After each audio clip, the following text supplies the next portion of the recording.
Welcome, my dear seeker. What brings you to my humble abode? Are you here to gaze into the swirling mists of fate? You wanted to know about your future? Well, you certainly have come to the right place.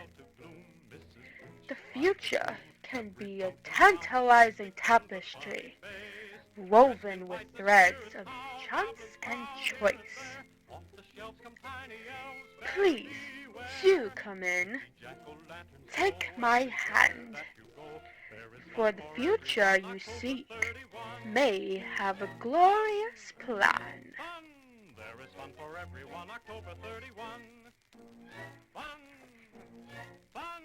Are you ready, mon cher? The truth ahead may be murky and dim. In other words, not so pleasant.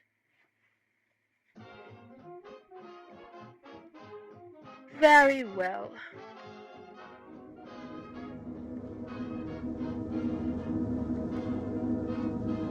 I see. Two different paths to take. Whichever one you choose will end up as your fate.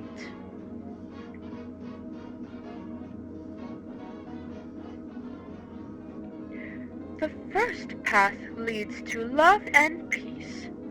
Such a beautiful place for one's heartbeat.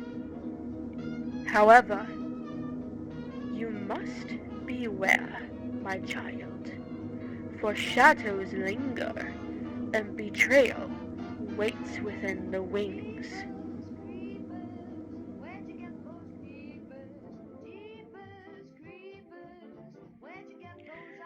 I cannot tell you who ends up betraying you, dear, for that will mess up your future, I fear. But worry not. I sense great strength within you. It will be enough to navigate the dark and treacherous waters around you.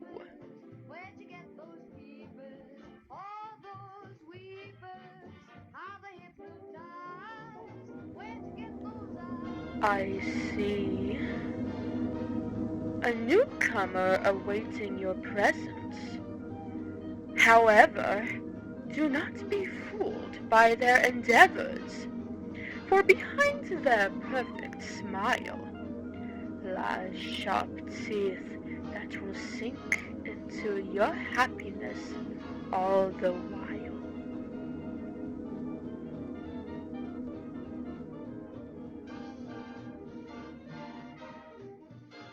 I cannot converse said newcomer with you, mon cher.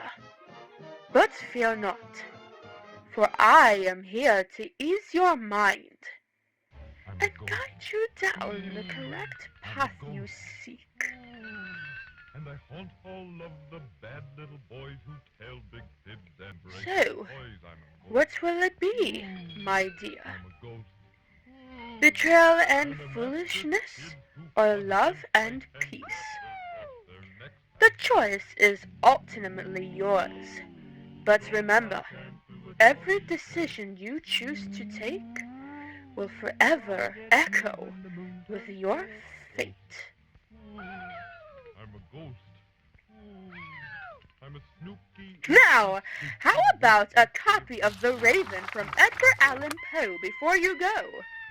I hear it's quite popular amongst this year's Hallows Eve. And I haunt all of the bad little boys who tell big fibs and break up toys. I'm a ghost. Excellent, my dear. I'm a ghost. Safe travels. And I Stay focused on the correct path to your destined fate. And above all, have a happy,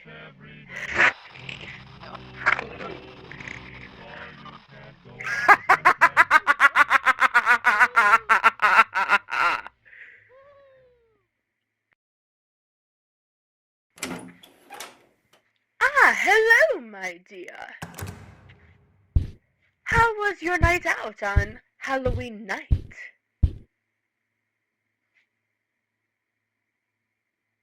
What?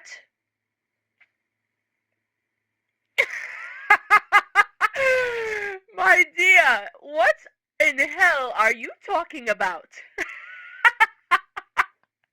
You met a version of me as a fortune teller?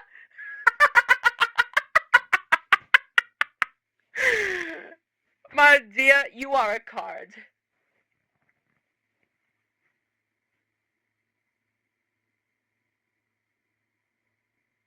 My dear, you're delirious.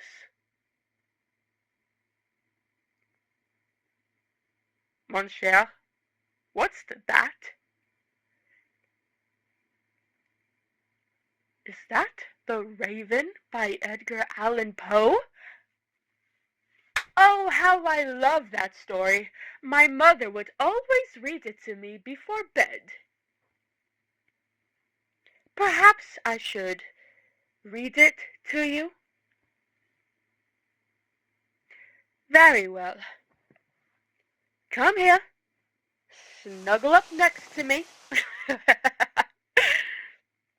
And I shall read you the effort-telling tale of The Raven by Edgar Allan Poe. Once upon a midnight dreary, while I pondered, weak and weary, over many a quaint and curious volume of forgotten lore, while I nodded, nearly napping, suddenly there came a tapping, as of some one gently rapping at my chamber door.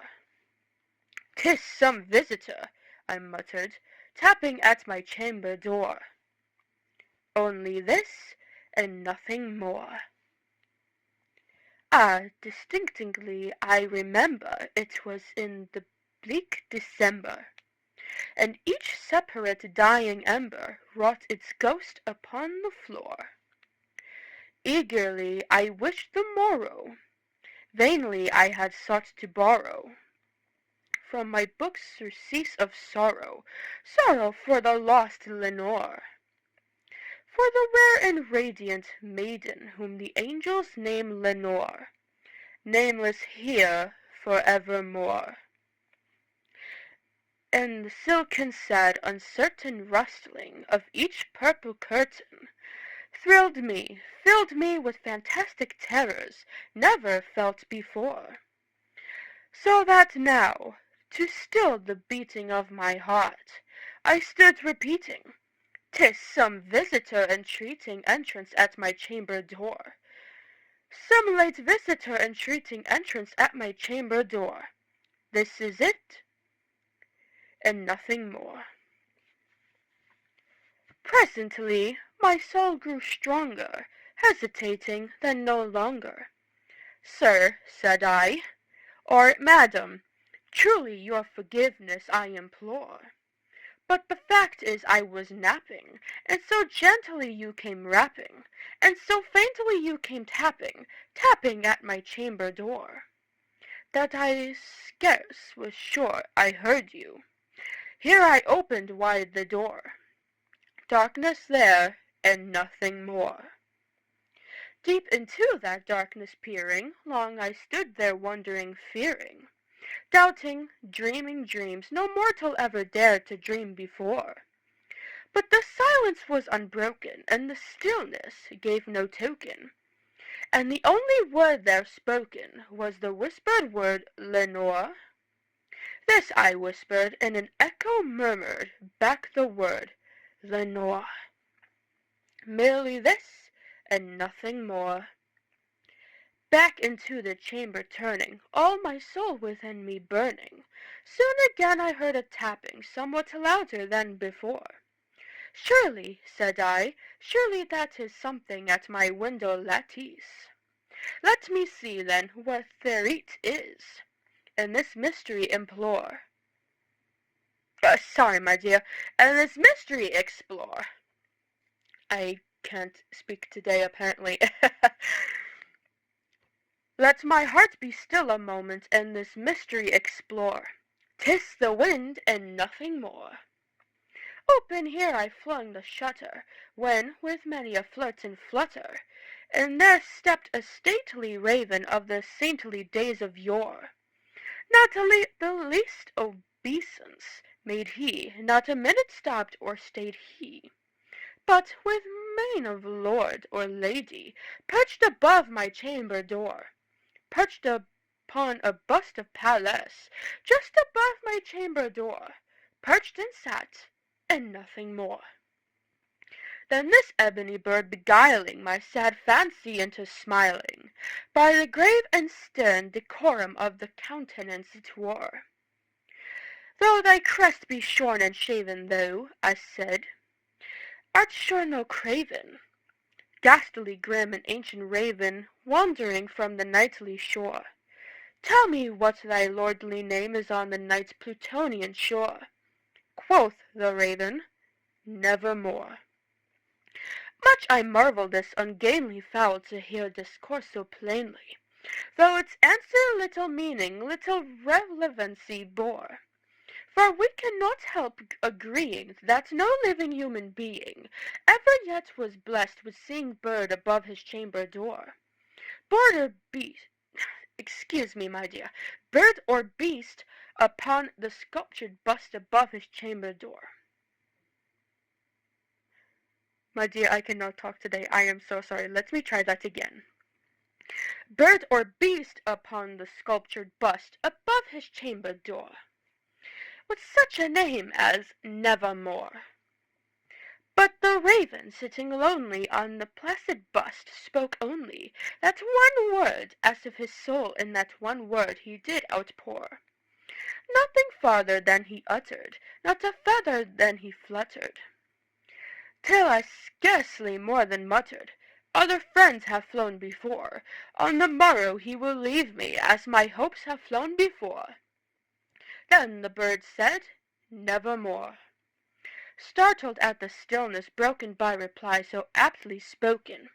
Doubtless, said I, what it utters its only stock in store, caught from some unhappy master whom unmerciful disaster followed fast and followed faster till his songs one burden bore, till the dirges of his hope that melancholy burden bore, of never, nevermore. But the raven still beguiling all my fancy into smiling, straight I wheeled a cushioned seat in front of bird and bust and door. Then upon the velvet sinking I betook myself to linking fancy unto fancy, thinking what this ominous bird of yore, what this grim, ungainly, ghastly, gaunt, and ominous bird of yore, meant in croaking nevermore. This I sat engaged in guessing, but no syllable expressing, to the fowl whose fiery eyes now burned into my bosom's core. This and that more I sat divining, with my head at ease reclining, on the cushion's velvet lining that the lamplight gloated o'er, but whose velvet violet, lining with the lamplight gloating o'er, she shall press, nevermore. Then, methought, the air grew denser, perfumed from an unseen censer, swung by seraphim whose footfalls tinkled on the tufted floor. Wretch, I cried, thy God hath lent thee, by these angels he hath sent thee, respite, respite and nepenthe from thy memories of Lenore. Quaff, oh quaff, this kind nepenthe, and forget this lost Lenore. Quoth the raven, Nevermore. Prophet, said I, thing of evil, prophet still, if bird or devil, whether tempest sent, or whether tempest tossed thee here ashore. Desolate yet all undaunted, on this desert land enchanted, on this home by horror haunted, tell me truly I implore, is there balm in Gilead? Tell me, I implore. Quoth the raven, Nevermore. Prophet, said I, thing of evil, prophet still, if bird or devil, by that heaven that bends above us, by that God we both adore, tell the soul with sorrow laden if, we then, the distant Aidenn, it shall clasp a sainted maiden, whom the angels name Lenore. Clasp a rare and radiant maiden, whom the angels name Lenore. Quoth the raven, nevermore. Be that word of our sign of parting, bird or fiend, I shrieked, upstarting. Sorry, my dear, I really cannot read today. Get thee back into the tempest and the night's Plutonian shore. Leave no black plume as a token of that lie thy soul hath spoken. Leave my loneliness unbroken. Quit the bust above my door. Take thy beak from out my heart, and take thy form from off my door. Quoth the raven, nevermore. And the raven, never fleeting, still is sitting, on the pallid bust of Pallas, just above my chamber door. And his eyes have all the seeming of a demon's that is dreaming, and the lamplight o'er him streaming throws his shadow on the floor. And my soul from out that shadow lies floating on the floor, shall be lifted nevermore. The end. Minus all the mistakes I've made.